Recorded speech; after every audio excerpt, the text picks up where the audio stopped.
If you are a lover and a daughter and a friend and a partner and a citizen, of course we care about people, right? Of course we're concerned about their happiness.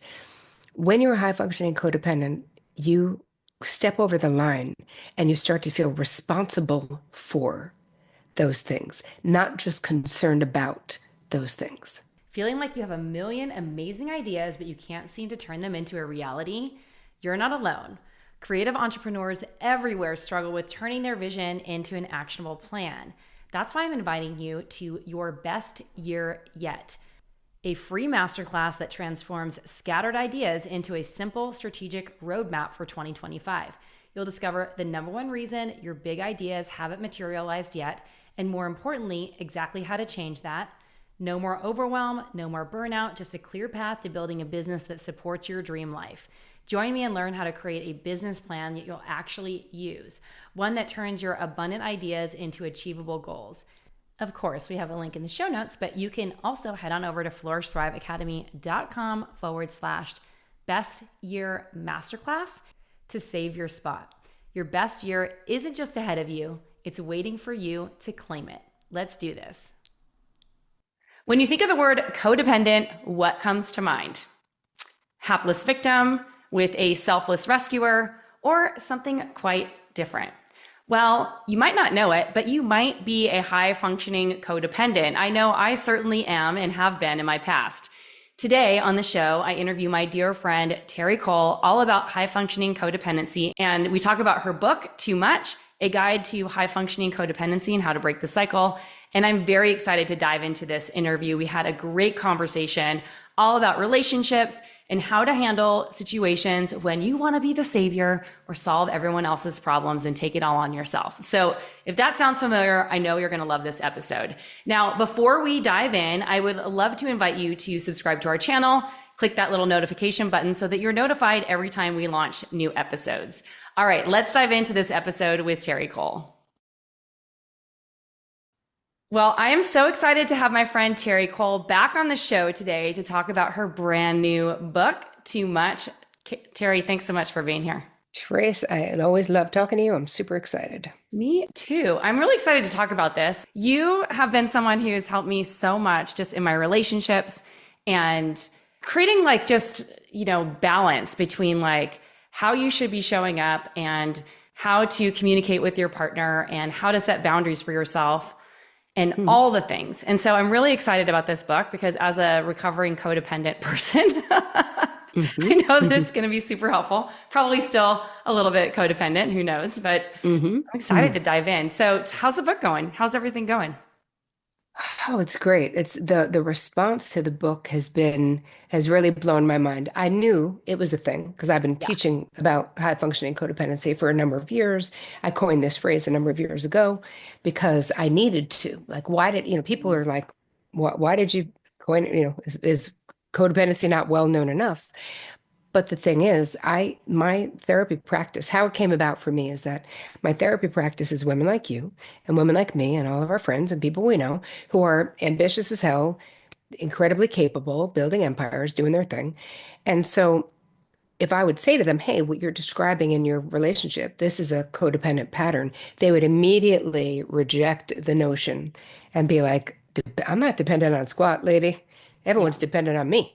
I'm making all the money. I'm making all the moves. I'm managing all the people. And so I Mm. realized, oh, my clients don't know what codependency is. It's like they were being unduly influenced by old school, codependent no more. You have to be enabling an alcoholic in order to be a Yeah. codependent.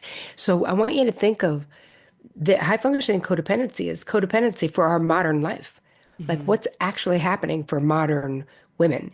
So my definition of it is you being overly invested in the feeling states, the outcomes, the circumstances, the situation, the finances, the careers of the people in your life to the detriment of your own internal peace.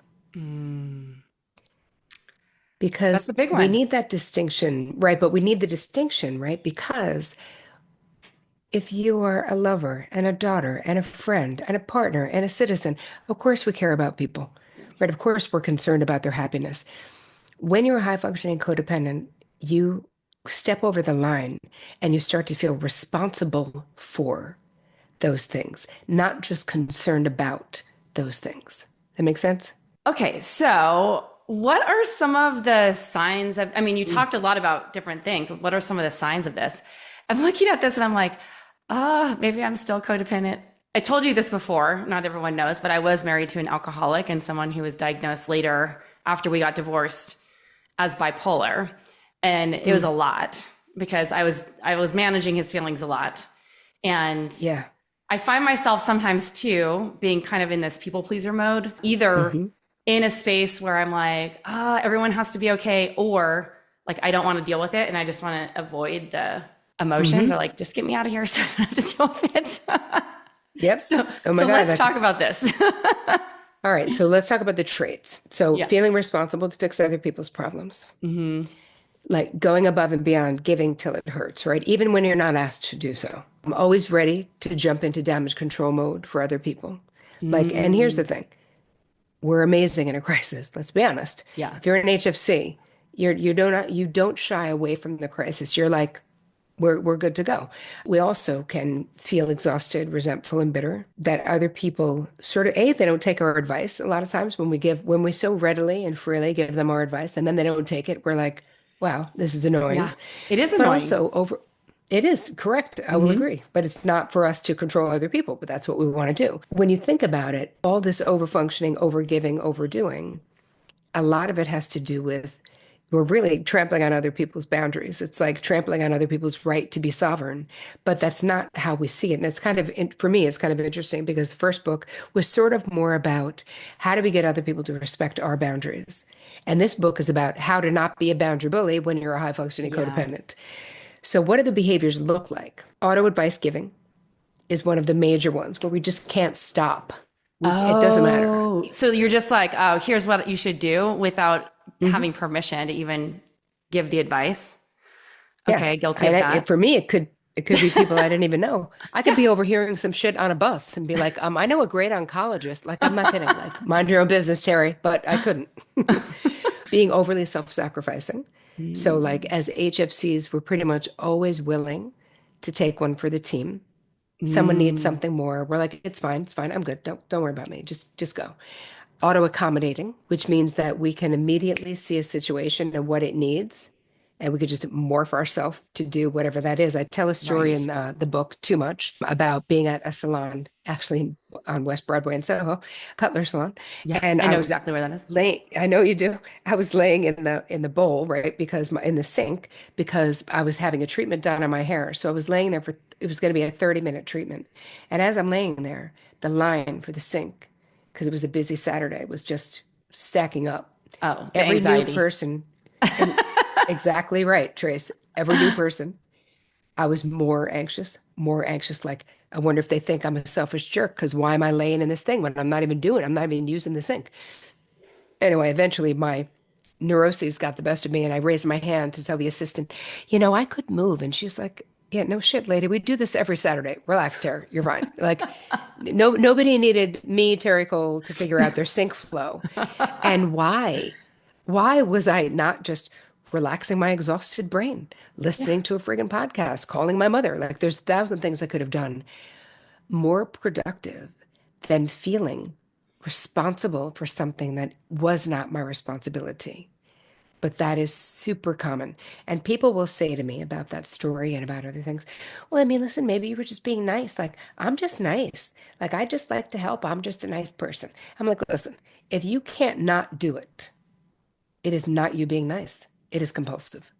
That's it, right? Mm, If you can't not do it, because it makes you so uncomfortable, right? This is what drove my behavior, my discomfort of projecting how other people were feeling about mm, me taking up a sink. Like I didn't even know any of that was going on.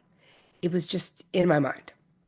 Another thing that we do behaviorally is called anticipatory planning, where like if you know you're going to be with some people, maybe they're difficult or maybe these people don't like each other, you find a way to make sure that there's no problems. Like we're always wanting to avoid conflict and problems and people having beef with each other and all of that. So we'll twist ourselves up in a pretzel to make it okay for other people. One of my friends, Carolyn Hobby, was interviewing me. She's got a pod as well. And she was like, Tara, I'm such an HFC. I eloped because the thought of having all of these people in my life in one place and me being responsible for them, enjoying the food and making sure everything was perfect seemed so not fun. And I was like, wow, dude, you are an HFC. Like, wow. Wow. That is, well, so much of this lands. I love my family and I love going to Thanksgiving, but I did avoid it this year. I came back to Arizona and we did a Friendsgiving because, Hmm. you sometimes you just don't know when something's going to blow up. And I don't really, at this point in my life, want to deal with it. So it's like, can we just Right. like keep the people away? Or can I just, I'm finding myself, I wouldn't necessarily call myself an avoidant personality type. I'm definitely more anxious, but I find Hmm. myself as I'm getting older, like wanting to avoid those situations more. Makes sense. We want more peace, but also think about high functioning codependency. The irony with this affliction is that the more capable you are, the less codependency looks like codependency, but it's still codependency. Yeah. And if we look at the foundation of codependency, the behaviors, what is it? This is an overt or a covert attempt or bid to control other people's outcomes. Right. So you Okay. don't want, right? Make sense? Yeah, we want them to do what we want them to do instead of just letting them make their own decisions or choices. Yes. Okay. Well, and we also don't want to be subjected to Yeah. conflict Hmm. if it's stressful to us. And for many HFCs, it is. And so we'll sort of light ourselves on fire to keep other people warm because it's almost like the us over functioning comes naturally. We're definitely doing more than our share. If you're an HFC, you're probably doing more than your share. You're probably doing shit that people aren't even asking you to do. You might be over functioning for adult kids or even regular, just minor Hmm. children as well, friends, family. And the why do we care, right? Because what I see in my therapy practice is that that just leads to bitterness. Hmm. It I, really does lead to resentment. it does. I have a question for you because there are people in my life who do a lot of things that you didn't ask them to do, and then they're resentful for doing it Hmm. after if you're not acknowledging that. Like, Yep. how do you get into a healthy boundary or healthy like Hmm. relationship with that? Because sometimes I'm just like, I didn't ask you to do that. And like you're mad at me now because you did it. Like that's not even fair to me. That's none of that is your side of the street though.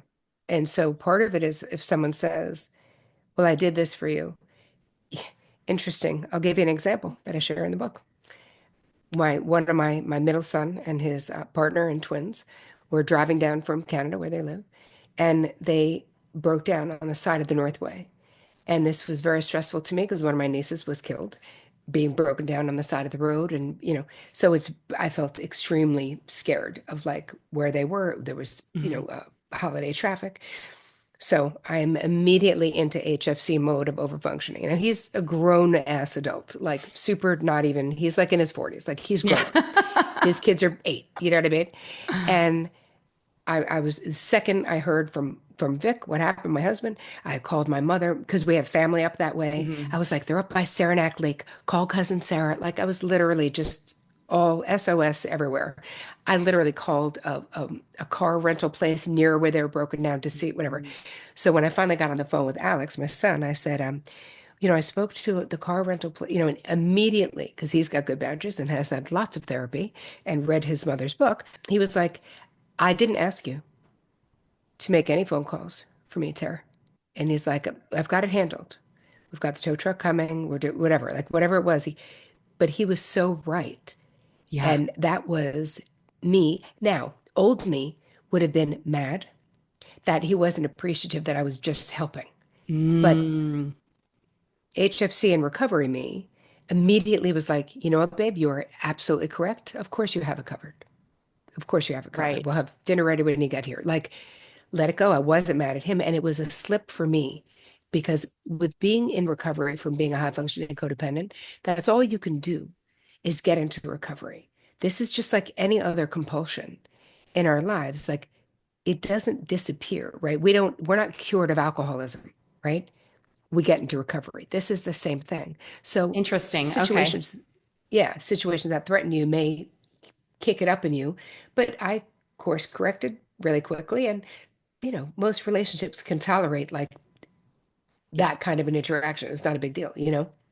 So I have a question for you. Like, if you are, like, how do you handle it? Like, when you're, I mean, you just explained a great situation, like, but for someone who's like new to maybe reacting a little bit differently and being like, Hmm. your knee jerk reaction is to get like angry because they don't appreciate it, right? Like, Yep. how do you tone it down and become aware that it's actually happening? Because I think a lot of times it's just a lack of awareness that, because you don't even know what you're Yep. doing, right?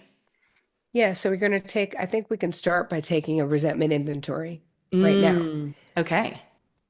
Because wherever you're really feeling resentment, you're probably overfunctioning, overgiving, and need a boundary. Like there's Okay. something going on.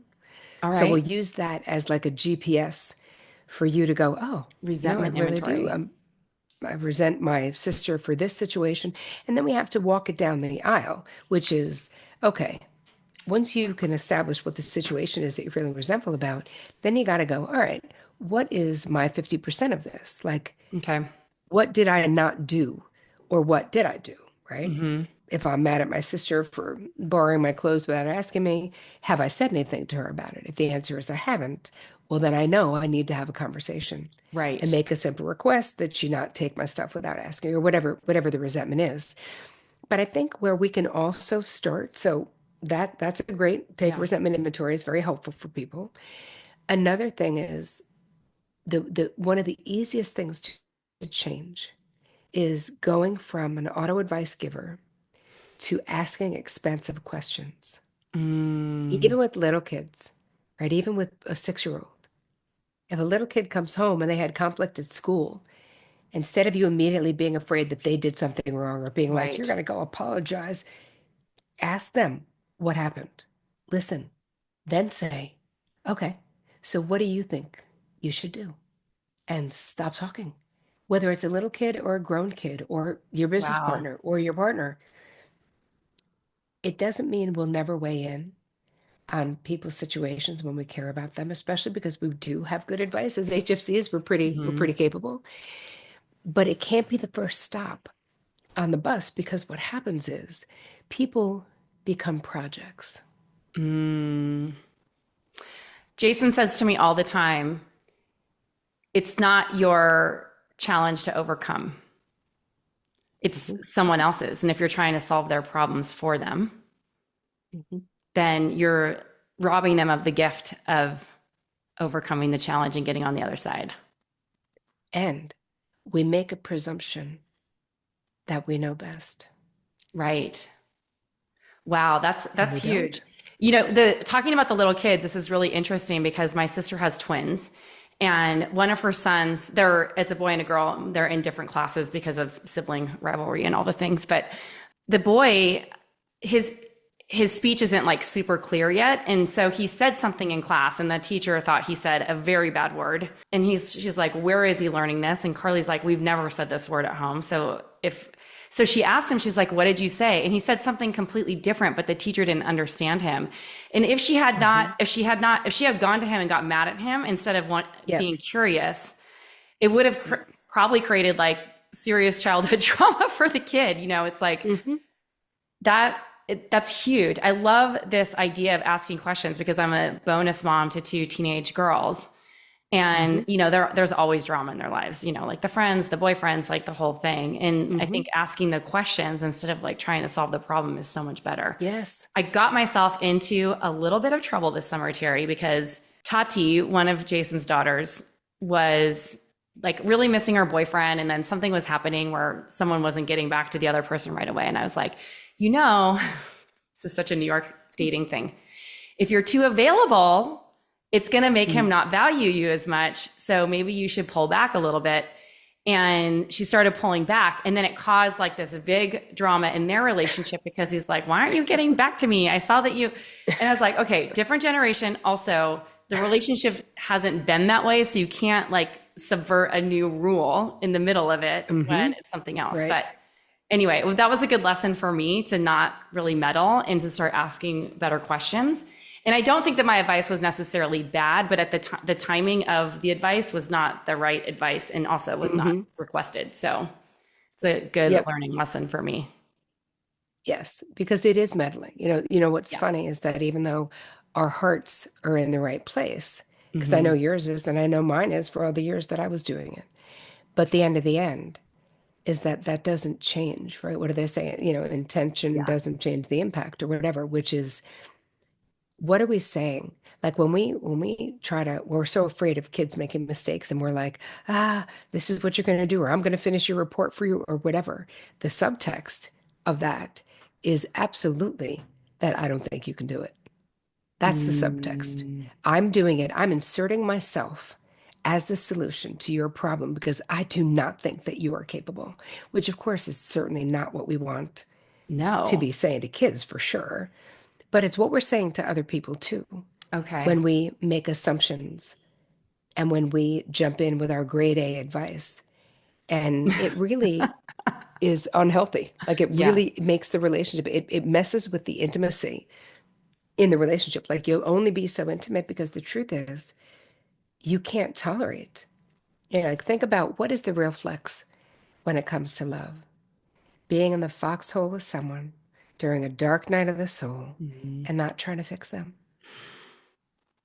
So hard. Right. But being courageous enough to love them enough to be with them in their suffering and say, how can I best support you? Yeah. I'm here, you know? And that's hard to do, especially when you're a natural problem solver and when this is how you bind your own anxiety, because that's what it does. Why do we do these things? Because trouble makes us anxious.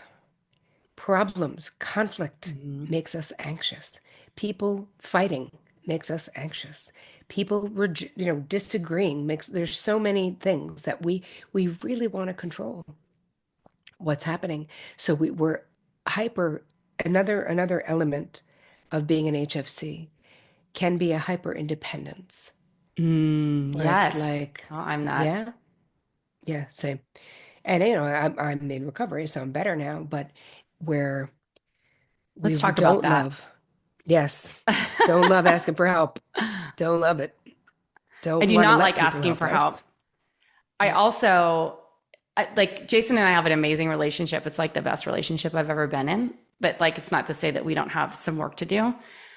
I Sure. think my tendency is like if I'm feeling we're in such a great spot right now, but like in the past, like if something wasn't going right, my tendency is like, well, I'm fine. I could just do this on my own and I'm going to go figure it out and, you know, I'll be fine. I'll be fine. Like that's immediately where my head goes, like I'll be fine instead of like, how can Hmm. I be a better partner in this relationship that's not Yep.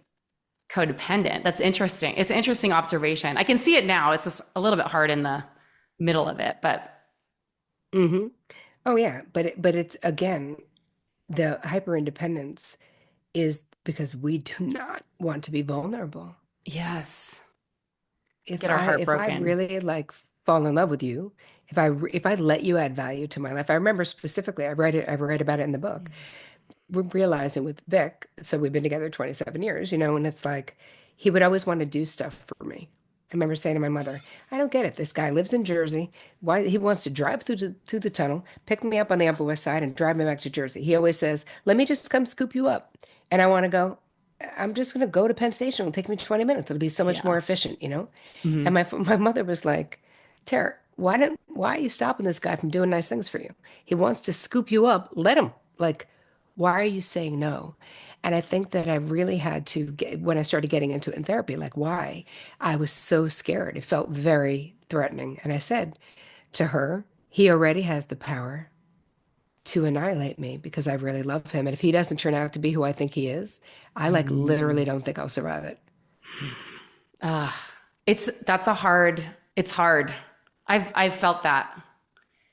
I can't Yeah, even imagine my life without. I mean, you've known me for so long. You knew me when I was I dating have. all the crazy guys in New York when I would call Yep. Terry, I don't know what to do here. And you're like, here's how you handle this conversation.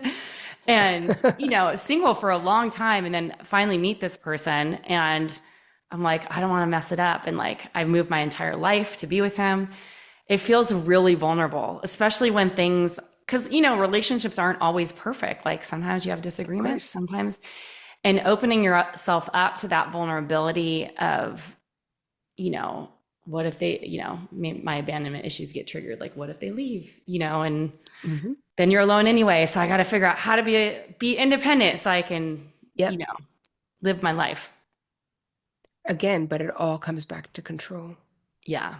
because loving someone else, being vulnerable to someone else, we give up control because we Mm, don't have control over what happens, right? This is the beauty of love, right? It's like it's not a formula. It's like there's a certain magic that happens between you. right.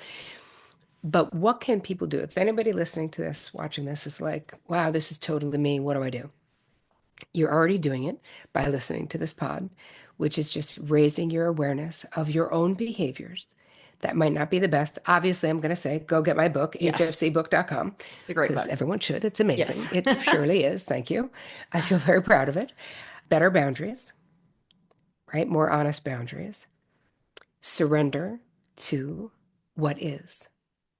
Mm, Sometimes relationships are difficult. That's okay. It doesn't mean they're going to end necessarily. right. Surrender to what is. Maybe right now we're in a conflict, or right now this person I love so much is struggling and I can't fix it. That is Mm, surrendering to what is. Let people live their fucking lives yep. because it's not for you. You know, another thing we have to learn if we're going to get into recovery from being high functioning codependents is that we have to learn to disappoint other people. Right. We must, because if not, we're always taking one for the team, right? If not, it's all the self-abandonment. So if I have to disappoint you, Cheryl Richardson wrote a book called Let Me Disappoint You. So Mm, I highly recommend we just get with that notion that having a healthy life means sometimes you don't go home for the holidays, and sometimes people will be disappointed, mhm. and yet you chose to do what would nourish you this year. Doesn't mean you won't go next year. Doesn't mean, but again, you made that choice. Even if other people were disappointed, it was okay because it Yeah. was the right choice for you guys for this year. And I think that that's what we have to be responsible for. And the action of the empathic listening, right? Instead of the problem solving, instead of the auto advice giving. If the only thing you took away from this podcast was changing that, it will change your entire fucking life. And I'm not kidding. The listening and Really asking better think about it. questions. Do you And have any frameworks not for giving asking, advice. not giving the advice? And do you have any Mhm. frameworks for being more a better listener or to be able to ask questions to trigger yourself out of that or move yourself out of that to ask the better questions? I mean, always from the top, write it down, have it in your back pocket, have it on your phone, in your notes. First question, no matter who has come to you, unless it's a client, a coaching client who's paying you, right? Yeah. And even then, before I weigh in therapeutically, I always am like, okay, if you did know the answer, what would it be? What do you think you should do? Like, Mm, because, and we're also what we're establishing in our relationships is that what that person thinks they should do is infinitely more important than what you think they should do, hmm. right? We're not living their life. We don't know what lessons they need to learn in this life and the way they need to Right. learn it. So the real love is being able to compassionately witness someone in their struggle without treating them like a problem to solve. Because Right. we're doing that for us, right? We're Hmm. doing that for us. I'm uncomfortable. Gabor Mate talks about why we do this. And it's like, I'm going to treat you like a problem to fix because your pain is creating pain for me and I want my pain to end. Hmm. So we like to think of it like, no, I just care. I used to think of myself like, oh, I'm just Mother Teresa, you know me, just loving people. That's all it's Right. about. And it's not to say I don't have a good heart. Of course I do. But that's not all it was about. It was absolutely about a desire to control anything that started feeling out of control. Right. Your life, boyfriend's life, anybody's life. I would do it to anybody. And I think that we can't live like that. And actually, what are the costs to us to continue bleeding the bandwidth that's required to behave this way? Well, one is that we end up living what I call life light, where Mm, we're so in our heads so much of the time, Hmm. projecting, thinking, calculating, Right. that you're missing, right? We're missing like Mm, the the full sweetness of life, the full the spectrum. impact of life. Yeah, Right. because we're only half there, you know? And I do Mm, believe, and I've seen this in my therapy practice, that this creates a glass ceiling of our own making, business wise, hmm. personally, like in all the areas, because you can't like people please your way to the top, Right. right? You have to have hard conversations. You have to be able to assert yourself, your original thoughts, how you feel, what you want, what you think. Hmm. You must. And so the biggest takeaway is that what you think, how you feel, and what you want matters, but it needs to matter to you more than what anybody else wants, thinks, or feels. And most of us were raised to think that that's selfish, but it's not. It's just knowing yourself. You can still compromise anytime you want with Yeah. anybody you want to, but it's knowing, it's you valuing what you want, what you think, and how you Mm, feel, and then living your life that way, because then we attract people who also, right, our relationship to self sets the bar for every other relationship right. in our life. This is true. Right? People look at us and go, oh, she never rests even when she's exhausted. She treats herself like shit. She's last on her own list. That feels about right. Yeah, and they're going to treat you the same way. Correct. Because you're modeling the behavior that says it's okay. Don't worry about Right. me. She's always fine. Because think about it, Trace. How many people, when you think about the HFCs in your life and you and me and Danielle Beath and everyone else we know, is like, nobody's checking in and being like, hope she's okay. Right. Because we're like, obviously, duh, we're okay.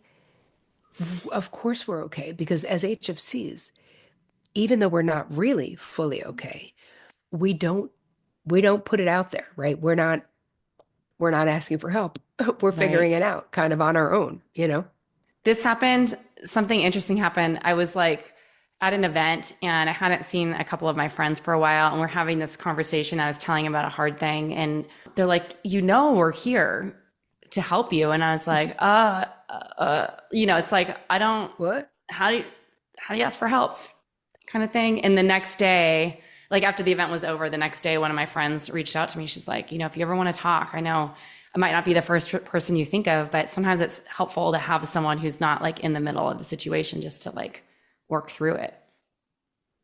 Oh, nice. Yeah. But the point being is just like, it's okay to ask for help too. Yeah. Yeah. Yes, it is. And the thing is, if you're an HFC, it might not come naturally to you to do so. Mm, And in a time of crisis, I write in the book about the fact that the beginning of the pandemic happened and my mother got diagnosed with cancer. It was just, and I was writing my first book. It was just the whole thing was a fucking nightmare. mm, And I completely relapsed into full on high functioning codependent mode, like yeah. controlling the shit out of all my sisters and my nieces and everyone taking care and like getting a calendar together about what everyone was going to do. And like, really, my family was like, okay, relax, lady. Like, Hmm. we got it covered. Not to mention one of my sisters quit her job and moved in with my mother while she Wow. was in treatment. Like, what was I, who was I bossing from afar? Like, anyway, there's something that we learn about how good it feels to let other people add value to our lives. To Right. say to your friend, you know what? I'd like to take you up on that offer. I really would love to talk about this because it has been weighing on my heart. Thank you. Right. Allow, receive, because we're shitty receivers. When you're an HFC, you a bad receiver. This is true. And there's so much joy in receiving. So we have to think about it. The joy that we get from giving, realize that when you don't let people do anything for you, you are depriving them of that joy of giving. This is true. Hmm. Terri, this was such a great conversation. Thank you so much for being here. Where can everyone find your Sure. book and where can they find you online? Great. Well, first of all, I have a little gift for your Yes. audience. So it's an HFC toolkit because I feel like for a lot of people, we Yes. talk about this and it feels overwhelming. Like, where do I start? So you're just going to go to terricole.com/HFC, and there'll be a toolkit. And I've got videos to help you kind of simplify and do less. And I've got a self-love meditation and power of no and a bunch of things there for you. You guys can get the book at hfcbook.com. I also have a pod, which is the Terri Cole Show, which you've also been on. I have a community that I'm walking people through this process of getting into recovery for high functioning codependency. They could check that out at terricole.com/TCM, which is Terri Cole membership. Not very clever, but we just figured keep it basic. And where I go live every week.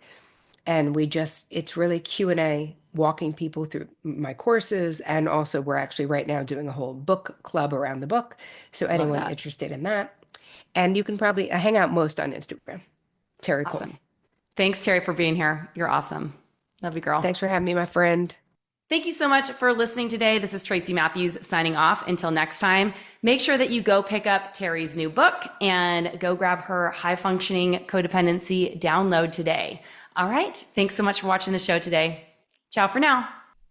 If you're loving these strategies for business growth, I want to invite you to something special. Your Year to Thrive is your complete blueprint for turning inspiration into real-world transformation in 2025. This isn't just another business planning program. We start with your vision of an ideal life and build your success around what truly matters to you. No more scattered ideas or overwhelming to-do lists. Inside, you'll discover the proven Evolve Blueprint, my step-by-step system to turning your biggest dreams into inevitable success. From a clear vision to confident execution, you'll finally have the roadmap you've been looking for. Your Year to Thrive is open for enrollment right now. Join us and make 2025 the year everything changes. Head on over to flourishthriveacademy.com/thrive to learn more and secure your spot. Let's truly make this your year to thrive. We got you.